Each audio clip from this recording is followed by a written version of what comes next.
I'm gonna put it a different way. Nationals was fun. It was cool, but before that was Pico CTF 2024, I think. Yeah, 2024. Um, After that competition, I never want to do cybersecurity again.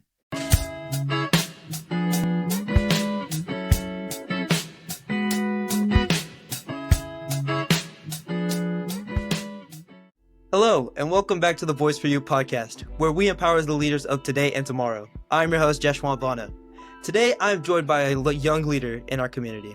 He is what one would consider tech-savvy, founding a website visited by over 700,000 people that helps students connect to educational resources. He's also a multiple-time national winner in the field of cybersecurity, securing placement in competitions such as Cyber Patriot. Using these skills and his compassion for others, he has most definitely set an example for students, with the exemplar being displayed as a Koch Scholar and Amazon Future Engineer Scholar. Introducing the tech-savvy himself, Mr. Agneya Tharun. How are you doing today, Agneya? I'm doing good. Thank you so much for that introduction, man. Yeah, first off, thank you for coming on the podcast. You know, it's definitely something to get a message from a random stranger asking to hop on a podcast that has 10 followers, but obviously you have accomplished so much as both a Koch Scholar, and while I was doing my research I found you were also Amazon Scholar, which I think Yeah. I might have to hit up. I might have to hit them up next too. Speaking of hitting up, this is also obviously for the viewers, this is also I'm going to make this series because first off, the Koch Scholars this year, amazing bunch. They've all reached out. I reached out to all of them because no one, I was just bored at home.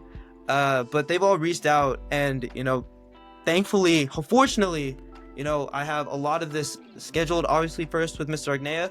So yeah, obviously tell me a little bit more about yourself, like your hobbies, your passions, and who you are just as a person. Who I am as a person, dude. Honestly, like during the college application season, I was trying to figure that out myself. Like, how am I supposed to figure this out so I can put it on a damn sheet of paper and send it over and get into a college?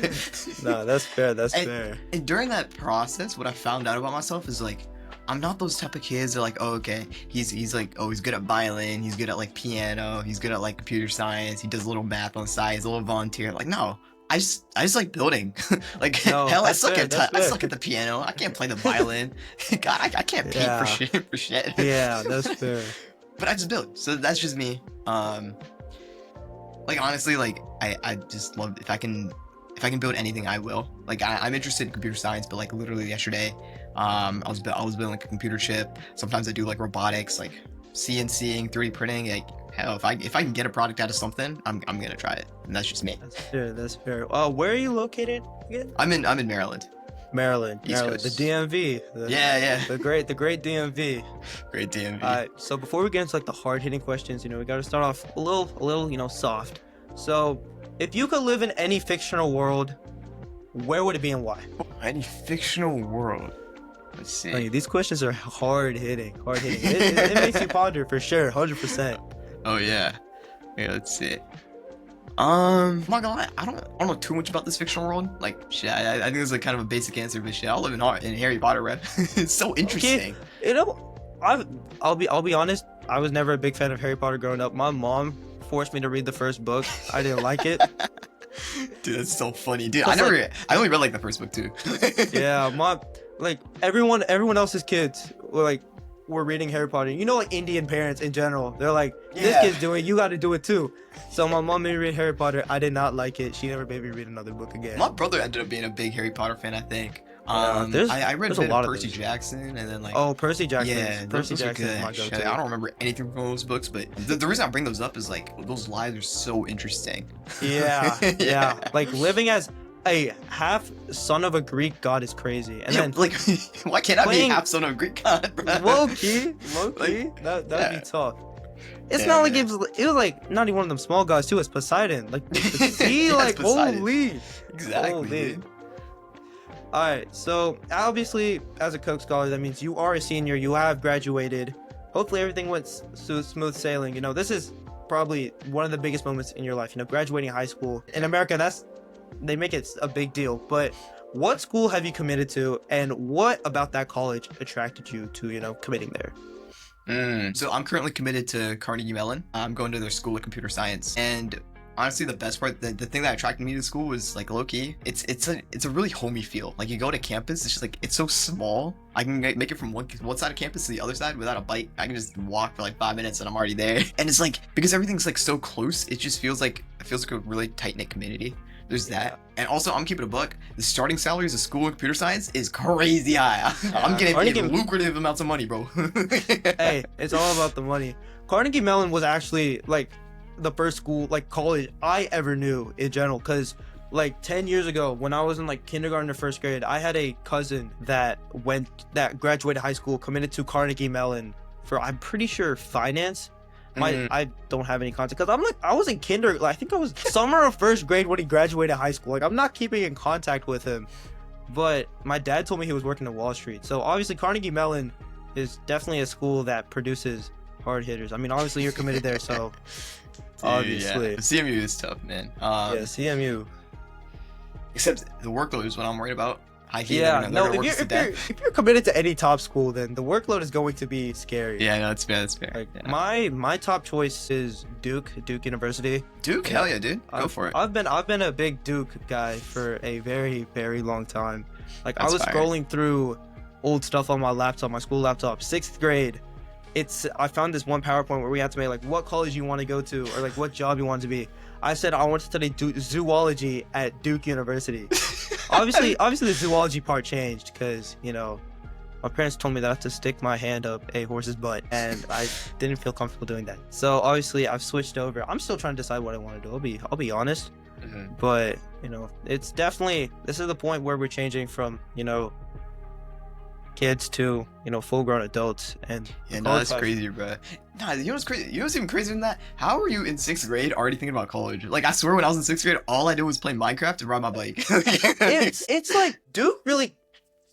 The second school I ever knew was Duke because we had to do a college thing like for like career choices or something in like 3rd grade, and we had to choose between like a bunch of colleges. They gave us a major that we had to choose, and then obviously I was in 3rd grade. I didn't understand anything, but you know I was the last one. Every student, like 20 students, we had 50 states, one college per state. I was the last one to choose because I couldn't find a school with a cool logo. Cool logo. Yeah, I was looking for the cool logo. Like I pulled up like a couple of schools. I pulled up on BYU. I showed my teacher. I was like, "This school has a cool logo. Let me do it." She said, "No, that's too religious because like BYU is like Mormons and stuff." And then I pull up on Duke, and then she's like, "That's also a little bit, you know, Christian, but I'll let it slide." And then that same year, I started picking up like interest on basketball. You know, I'm a big NBA college basketball guy, and Duke is a powerhouse. A powerhouse. Oh yeah, you know, Duke basketball's fire, bro. Yeah, like, oh my god, it's so tough. But you know, just all that adding up, you know, I have a good backstory behind mine. You know, I'm not just picking this college, and it's like a top school too. If I get in, and that's gonna impress any Indian uncle or auntie. So at this point, that's just what we're trying to do. You know, just show up on them. And I'm at a top 20 university in the world. Like you can't even talk. Yeah, like, no, it's facts. If you have some sort of connection to that school, that's good. Yeah, a couple of like I was obviously doing my research on the Koch scholars. There were a couple of kids I'm pretty sure committed to Duke. Obviously, I knew. I think the ones who committed to Duke, they were the Robertson scholars, bro. Oh my god. Yeah. I don't know if all of them are, but I know some of them are. So okay, that's crazy. Okay. The Robertson scholarship's crazy too. I know. Oh my god. Okay, so obviously, you know, you did win the Coca-Cola scholarship, which is how I found you. But the first thing when I read your bio on the Coca-Cola scholarship was the fact that you are the founder of School Nest, which, like I mentioned before, is a site with used over 700,000 times. That's 7 with 5 zeros, by the way.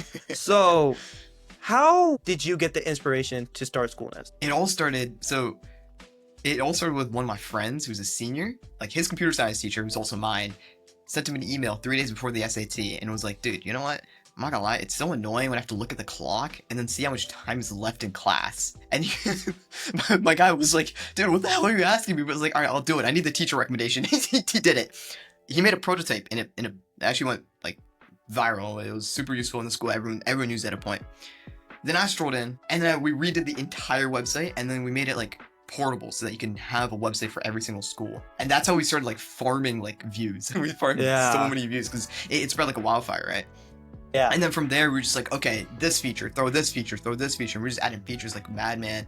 We got like club systems in there. We're adding sports. Shoot, what else are we adding? Leadership. Clubs can like set up their own like attendance systems. We're adding all that junk. And I'm not gonna lie, those features aren't actually doing well. Like people aren't really using it. The only reason they're using the site is so they can see how much time is left in class, which is crazy.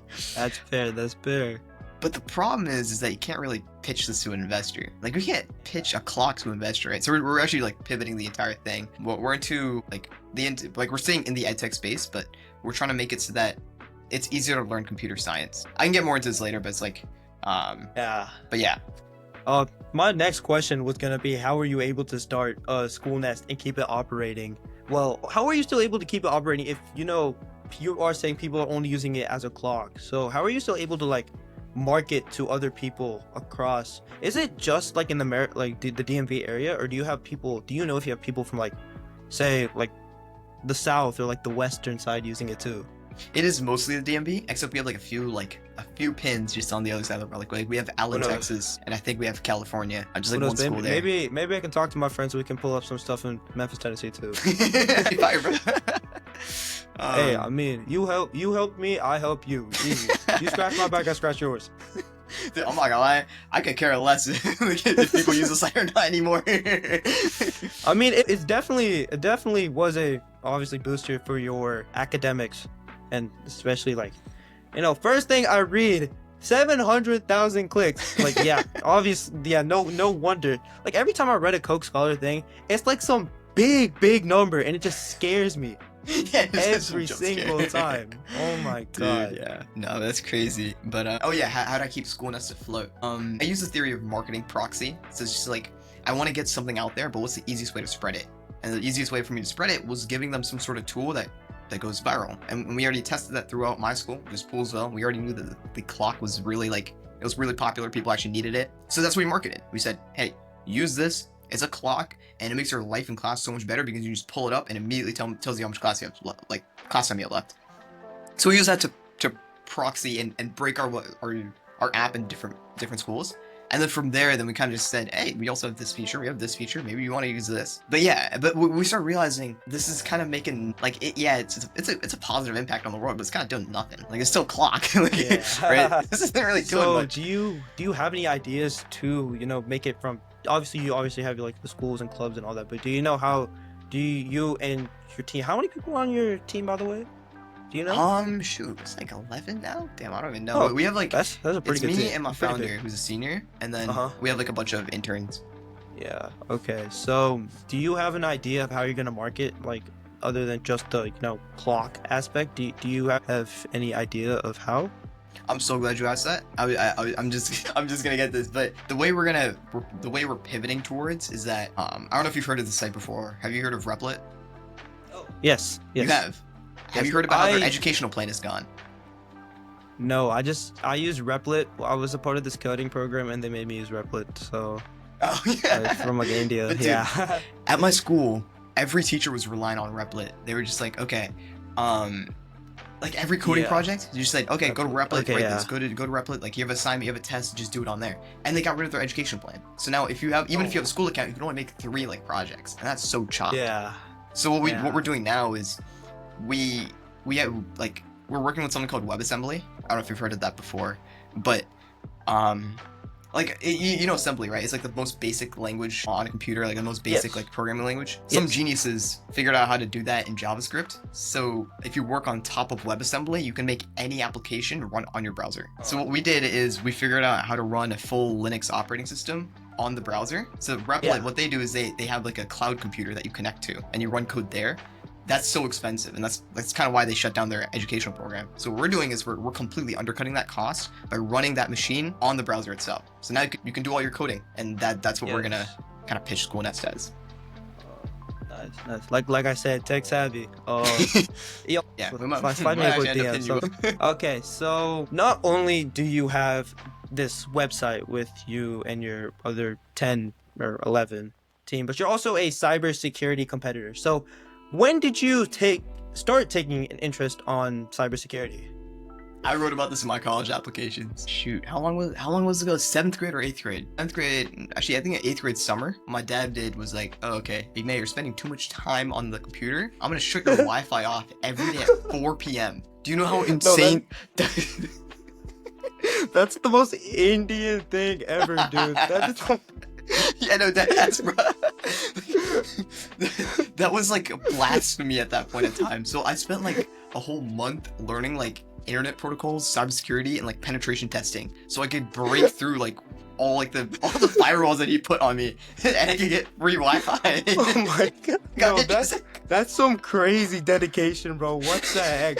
You know, most people, they say something just flew, and I was just like, oh, like Isaac Newton had an apple fall and he made gravity. You're trying to pick the system from who? And the funniest part was like after that whole month of just like trying to figure out how to like hack the router and all that, nothing worked. So you know what I did? I just went up to my dad's computer, put a virus in it, and then like eventually like he reused his passwords and it logged the keys that he was pressing, and I just used that shit and I got access to the admin terminal. So basically, the reason you're so tech savvy is because your parents tried stopping you from using the technology itself. God dang. No, that is what you call a origin story of a. I guess in your case, I don't know if that's a superhero origin story or a supervillain origin story. Dude, it could have been either. Like, I'm glad it turned out the other way. Like, I guess in like kids that get their stuff like shut down too. I guess the superhero. And the eyes of your parents, that's definitely some supervillain type. That's definitely some supervillain type. Oh my god. So how did you translate that over to Cyber Patriot and your national competitions? Because you have placed multiple times nationally. So, I mean, after I got initially interested in cyber, there's just like so many avenues you can go through. I got super interested in like network exploitation because like that's what I started with. Exploiting your parents' internet service.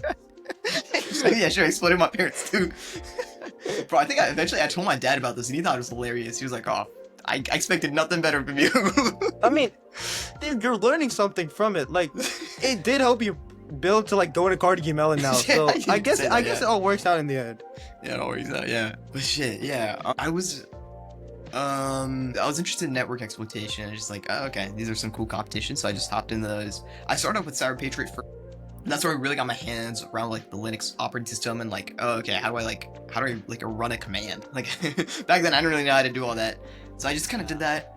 I did Pico CTF. That was like the first time I did it. I did like tragically ass. Like I did horrible, but I didn't let that stop me. So I just kept on studying. I did a bunch of CTF competitions just outside of like Pico, and I think I got pretty good.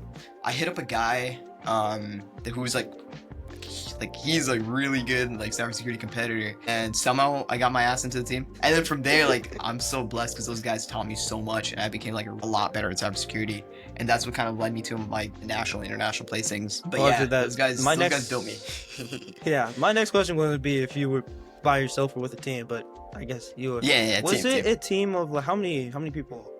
It's like a team of like 5. Yeah, because the way it works is like if you have more people in your team, the prize money gets split. Yeah.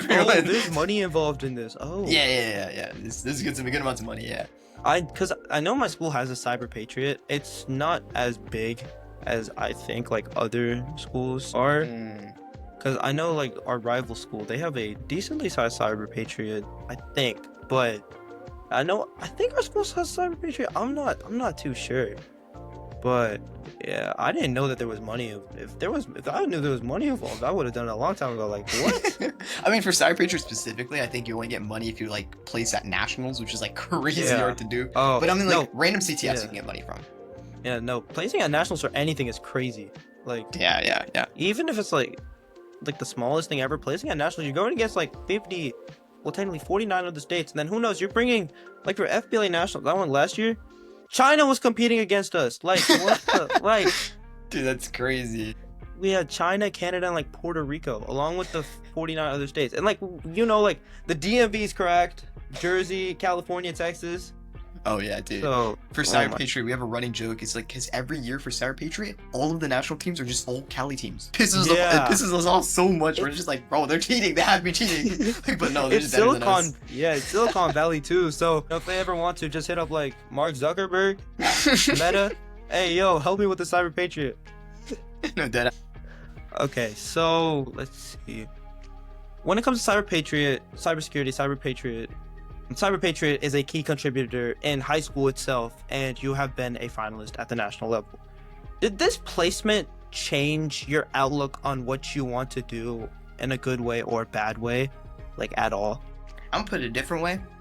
Nationals was fun. It was cool, but before that was Pico CTF 2024, I think. Yeah, 2024.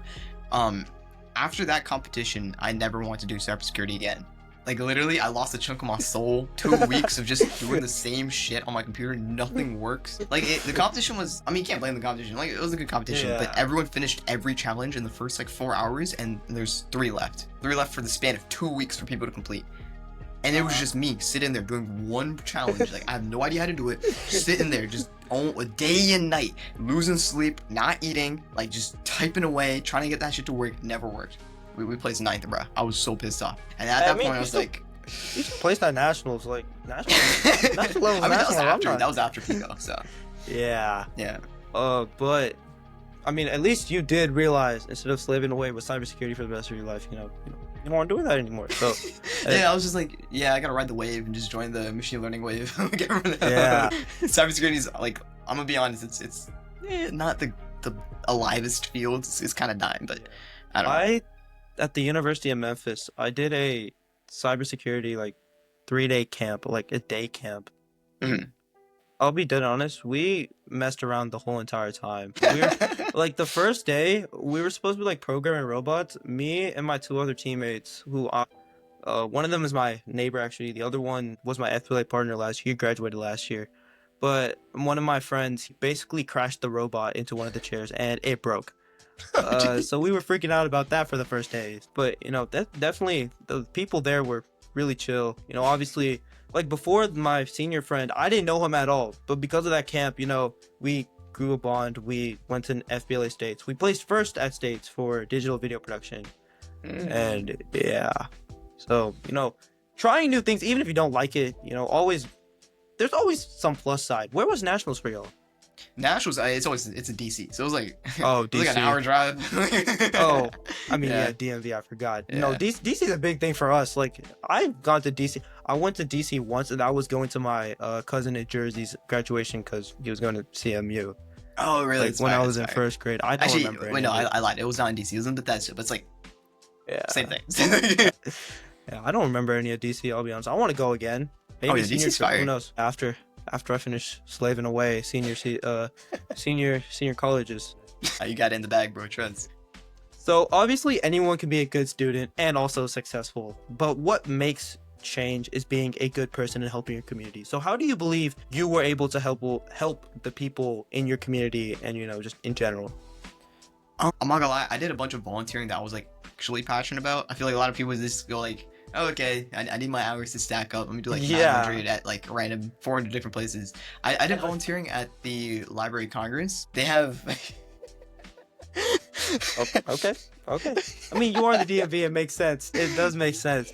But it wasn't like in person. It was like they have a branch called the National Library Service for the print and disabled branch. It's like for blind people. How do they get like audiobooks delivered to them? So it's like a digital branch. So I didn't have to go to the actual Library of Congress, or bro, I would have had like a $2 billion metro bill. But but yeah, I volunteered there. It was super fun and interesting. Like, I got to learn a lot about accessibility. So like at that point in time, I was like super interested in like creating websites and like making apps, right? So like that experience was actually super useful because like I got to learn, okay, how do I make my website accessible to everyone? And how do I also get the opportunity to like see that from like a person with a disability? Like, how do I see it from their perspective? Because I was able to talk to these people like on a daily. They like on the daily, they'd be like, Yeah, no, I'm not gonna lie. I have no idea what's going on this website. Or like my screen reader is bugging the hell out, right? Like they could tell me that Yeah. advice personally. And there's tools out there that can tell you that, like Lighthouse, like it can tell you that, but it's like there's nothing you can get from like direct actual like from directly talking to someone, getting their feedback. So that was Yeah. super cool. Did you like cold email the Library of Congress asking if you could join, or like Yeah, no, I'm do not they? gonna lie. Like in my school newsletter, there was like it said volunteer opportunity. Like we have these things called SSL hours where like you do it and you get like hours back for like volunteering. There weren't even SSL hours offered like attached. It was just like volunteer opportunity. So I just was like, oh, okay, that's cool. I clicked on it. Yeah. The opportunity was like 7 months late, and I just emailed them anyways. Like, yeah, all right, we'll let you in. It's like, okay, bet. Hey, Yeah, just code email. do I was telling this to my friend the other day. I think it was him trying to talk, like DM some girl on like Instagram. I just went, do or don't. There is no try. And Yeah, then we no, started it's arguing facts. over Star Wars for like the next 10 minutes. But you know, but that quote is real. Do or don't. You know, obviously, if I never DM'd all of y'all, I wouldn't be here now. You know, each opportunity leads to something positive, even if it does seem negative, like a blessing in disguise. So obviously, volunteering wise, you did in your college, not college, sorry, the college scholarship thing. You did mention you were a Eagle Scout, and as a former Boy Scout myself, I know that reaching Eagle Scout status is not only an honor, but shows the passion you have. And at the end, to graduate from Eagle Scout, I know that my time during Boy Scouts, I did it for like 3 or 4 months. I did not want to do it. My dad forced me to. But, you know, during that time, I helped a couple of my scout members, you know. A lot of them were graduating seniors and they had Eagle Scout projects. So to reach Eagle Scouts project status, you need to do like a big massive project that helps your community. So what was your project like That's a good centered around? question. My Eagle project was I made 20 bird boxes for a local park. They're for the bluebirds. They're like their species is like lowly, just like slowly falling and falling, and they have programs to kind of up their survival rates by setting up the bird boxes for them, which I think is super cool. But yeah, I had like a team of like 20, 22 or 23 people just come over to a garage and we just kind of like cranked out a bunch of bird boxes and delivered it to them. But yeah, it's simple Eagle project, but I think it was dope. Hey, I mean, an Eagle project is supposed to show, you know, dedication to your community, you know, putting in that kind of work. And obviously, you might think that it's small, but, you know, the birds are probably enjoying it. Who knows? Yeah, I hope Like, so. uh, Except apparently the park people have been telling them, like the parks people, they told me to do it, and then when I went to their basement to leave the bird boxes, there was like already like 30 there. I was like, oh wait, you guys have so many bird boxes, and they're like, yeah, oh, no, but we're running low, and I was like, you have oh, 30. yeah, yeah. But 30, apparently 30 bird people are boxes. on the trails, they just straight up vandalize them. Like what the hell? Like, there's a house right here, bro. Like, I thought Some that was crazy to me, but society yeah, can be messed up sometimes. I'll be so honest. yeah, Like that's that was crazy, dude. Do you think that being a Boy Scout in general has added any life lessons or life values, like friends or anything like that? Oh yeah, for sure. I learned hella just like street smarts. Cause like school, like yeah, okay, I learned multivariable calculus. I learned computer science. I learned how to type. But like, who's gonna tell me how to change my tire? Who's gonna tell me how to file my taxes? I'm not gonna lie, Yeah, I still don't know how to file my own taxes, but I know how to change a tire. So Boy Scouts that's taught me fair. that. Wait, Boy Scouts teach you how to file taxes? I mean, I think there's like a accounting like merit badge you can get or something. I don't know. Oh, Yeah, I don't know. low I never key, took that joke. yeah. When I did Boy Scouts, my dad, one of his friends, like he was talking, and then my dad forced me to join Boy Scouts. You know, I was a Cub Scout for like a year. I enjoyed it a lot, but you know, it's just the situation. Like I enjoyed the area, but I don't know, the people there. I just didn't really click with them well, and I just like, you know, you want to be comfortable in those kind of situations. Yeah, that's completely fair, man. Yeah. I'm not gonna lie. Yeah. First, when I first joined Boy Scouts, like my brother joined, and then my parents asked me, "Okay, your brother's joining Boy Scouts. You want to join?" And I was like, "Oh, okay, I'll join." Like Yeah. I didn't have any thoughts in my head back then, so I Yeah. just kind of joined, right? And I was expecting like literally like the most boiled chicken ever. I should say that, but like I was expecting like everyone to be white, and that was just like straight up not the case. Like it was actually like really diverse for my troop at least. And I was like, damn, this is nice. On my trip, there was one Indian guy, my dad's friend's son. Everyone else was white, rednecks. But yeah, but obviously, with all these accomplishments, you were able to earn the Coca-Cola scholarship. You know, I know, at least on the website, it said that there's multiple applications, interviews, You got to go to Georgia. So what was that experience in your opinion, just in general? Oh, the most nerve-wracking shit ever. Like, dude, I'm not gonna lie. Okay, the semifinal application. Yeah, it's it's an algorithm. They don't look Really? at it. Yeah, they don't look at it. Oh, Yeah. okay. Yeah. Okay, So well, you that's- put in your awards, you put in your activities, you put in your grades. It like there's a scaling system that says like that just like appends all the numbers together and gives you like an overall ranking. And if you're above a threreshold, you're selected. And that threshold changes per year based on like how cracked people are relative to you. Just type in the biggest numbers possible and you're good. Like, I mean, I guess so. Like, but So there's like you can, except you still need to be truthful, obviously, and like Yeah. apparently they'll still reach it. They can reach out to your counselor and verify stuff. So like Yeah. I never want to take that risk because like my recs are on the line. But the advice I can give you is that there's ways you can kind of legally model with the system. And here's an example. There's some international international awards I have, which are like stupid. They're bum. Like they're not the greatest international application. But the for international is above national. So I assume, Yeah. okay, I get more points for this, right? So I put Yeah. international competitions, even if they're worse than my national competitions, that could inflate my overall point ranking. So there's that. Yeah. Yeah. So that's like a legal way to model with the system. I'm not gonna lie. Obviously, Coke Scholar's been a big thing for me. You know, I like when I went out with my friends, I bought a Coke. My parents make a joke with me saying that I'm addicted to Coca-Cola, and whenever there's like a Coke can in the house, and I see it, I'm drinking it, the whole thing. So, like, they've told me to my face, like, every day, every Sunday, my mom makes chicken biryani, and they pull out the Coke can. I'm like, where'd you get the Coke can from? It's like, oh, we just hid it from you because we knew you were gonna drink all of them. There's like drink them all on the same day. Yeah, you're Yeah, right. yeah. But But we you love know, Coke, man. yeah, Coke is, especially the scholarship too. It's very, very prestigious, and you know, it's anyone's like dream to like get something like that, but also doing it while you were doing the stuff that you loved on top of that. I'm not gonna lie, you're probably gonna hear this from the other scholars too. But like part of like being Coke Scholar is like, okay, you get the money, but like honestly, it's not even that much money compared to the other programs. It's like you get to join a super cool network. Once you get access to Scholars Yeah. Connect, like damn, Vivek Ramaswamy's on there, bro. SMT didn't respond to my message. Yeah, I don't think he responded to anyone's message. Like damn. Like, all right, okay, big God man. damn. Like, Nah, like 20,000. It seems like a lot, but in reality, it's not that big. dude, but, it's you know, nothing in reality, bro. It's nothing. It's nothing, but you know, just saying you're a Coke Scholar, you know, the pride that you get from that, along with the amount of people that you connect with. Like you said, you DM'd me saying I'm famous among the Coke Scholars, which means that y'all are all still pretty tight knit to this day, even though y'all went to Georgia. Was it a month ago? I think it must have been a month ago. Yeah, Damn, that's crazy. Yeah. How was that trip and experience? Dude, it was so fun. Like we went there and it was like everyone was just so cracked. It was like I could feel like achievement just emanating from everyone. I was like, damn, like it's crazy. I mean, obviously you were one of them, so crack yourself too. Like what? I mean, yeah, sure, but like some of these kids were like, "Oh yeah, I cured cancer for like the third time." Like, what? What do you mean you can't? Like, what was I supposed to say? If you're getting shocked, imagine how I was reading through each and every single like, what?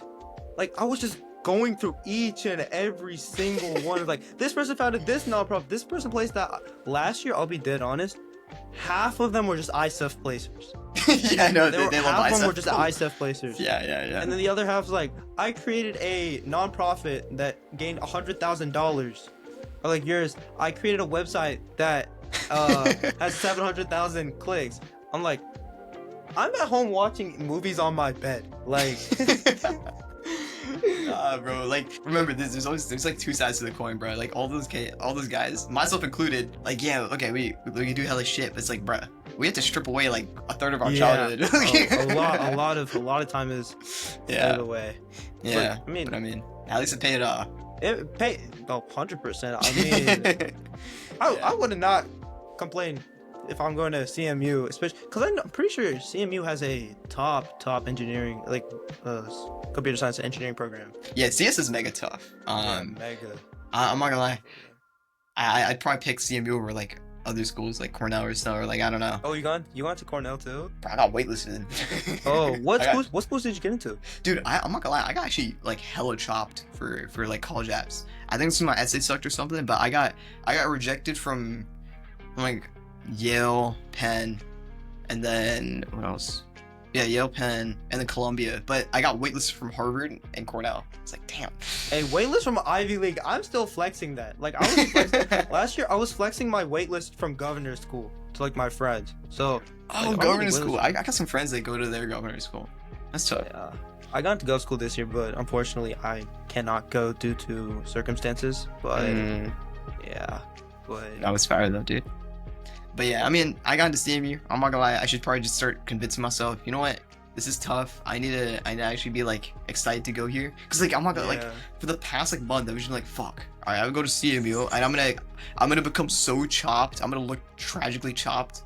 I have to study discrete math for the rest of my 4 years and grade deflation. I've just been like, fuck, I have to do this now. Please get me off the Harvard waitlist. Like, I just been doing that, but it's like, it's a soft rejection anyways. Might as well lose hope. So. Yeah, my parents had me down the other day. Like I said, my dream school is Duke, and my dad's trying to convince me to apply Harvard and every Ivy League possible. So, oh my god, don't spread yourself too thin, bro. Yeah. So, do you have any? Obviously, the show. Final question. Actually, I have a few more just personally. Actually, let me ask those now. On your thing, you said you like playing badminton. On a scale of 1 to 10, how cracked are you at badminton? That's a good question. Okay, personally, like I feel like I'm kind of goated at badminton. Goated. Except the people I play against aren't, so it kind of inflates my perspective. I haven't actually gone against someone that's like really, really good to like humble myself. So it's like my friend, I think I'm kind of goated at badminton. But me and my friend, we would play badminton every day during PE. We took that very, very seriously. It was like, dude, that's so fire. He would take it seriously. So if he takes it seriously, I'm gonna have to take it seriously. Cause who doesn't like victory? Dude, you're so lucky, bro. I wish I could play badminton in gym every day. I swear to God, we're playing like fucking Egyptian tag yesterday, like some random buck ass sport we have to play in gym. It pisses me off. Like, we're playing bucketball. What the hell's bucketball? It was lifetime wellness. It's a required course. It's a standard course. So it's like 3-day gym, 2-day class. The 3-day gym, they don't care what you do. You can play basketball, badminton. You can do whatever you want, but you have to be active for like an hour, like 45. Oh, that's 40 interesting. Minutes. Wait, the other 40 minutes. Gym, is that like part of your school hours, or is it outside of school? No, it's in school. It's an in-school class. Okay. It like state law makes you take the class. I see. The only required class. Oh, the only required class. Yeah. Oh, dude, for us, we have so many requirements. You have to pass Algebra 1. You have to do geometry. You have to do. Oh, well, yeah, we have those too. Okay. Yeah, we have those too. Yeah, lifetime ones is basically our health class. Yeah. But we have I think 23 credits. Obviously, you have to have Algebra 1 and Algebra 2, geometry. 3 science, 3 history. 3. What we have is like CTE. Career technical education. Oh yeah, we have those too. Yeah, CTE. 3 CTE courses. We have AP as a CTE course like path, so that's what all the indie kids take.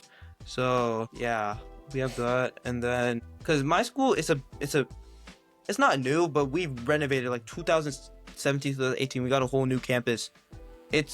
Some people say it's the size of a college campus. It's massive. Damn. It's massive. Yeah, my school recently got renovated too. It's like. It's so tough. Oh my god, I love it. So last question to round out. Obviously, this show, Voice for You, is basically supposed to empower the leaders of today and tomorrow. So what is some advice you would give students who want to achieve what you have? And just do what is some advice that you can give to our viewers or just anybody in general? Ooh, that's a good question. Let's see.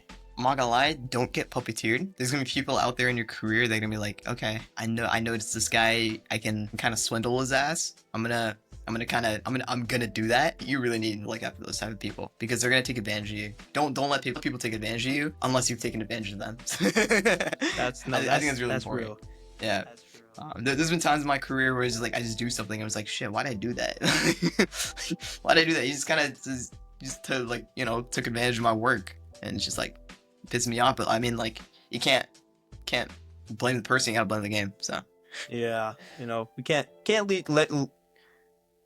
let your guard down for other people because it's your life at the end of the day. Oh yeah, you dictate the way it is. Hustle the way you want to and hope for the best results. Yeah, no, that's yeah. Well said. Well, thank you, Agneya, for hopping on the podcast. Obviously, like I said, the fact that you took a lot of trust in me, the random stranger. Obviously, I hope we're not strangers anymore because. Oh yeah, for sure, man. Oh, You're cool as bro, hell, dude. chill, man. We gotta stay in Chill. touch. Like, Yeah, yeah, definitely. But just getting a bunch of DMs. Obviously, you heard other people, a bunch of your Coke Scholar friends get DMs too. So all of y'all for taking a chance on me, and this is for the viewers, a series. I don't know how many episodes will be in it. It just depends on how many Coke Scholars reach back and schedule interview times. But yeah, thank you, Agneya, for hopping on the podcast, and obviously we can tell that you are passionate about what you do. Building, not cybersecurity, but just like computer science in general. And obviously all of this has paid off. Coke Scholar, Amazon Scholar, and CMU class of 2029. So thank you so much for hopping on the podcast, and thank you. Is there anything else you would like to say to the viewers before? No, I think I'm good. I'm not gonna lie, dude. Yeah. It's been an absolute honor talking to you. Like, I'm so Thank glad you, you hit me thank up. you. Yeah. Thank you. Keep pushing it. Keep pushing it. Thank you. And thank you, viewers, for watching towards the very end. And stay tuned for more episodes as we do empower the leaders of today and tomorrow. Once again, I'm your host, Jesh Montana, and I will be signing out. Thank you.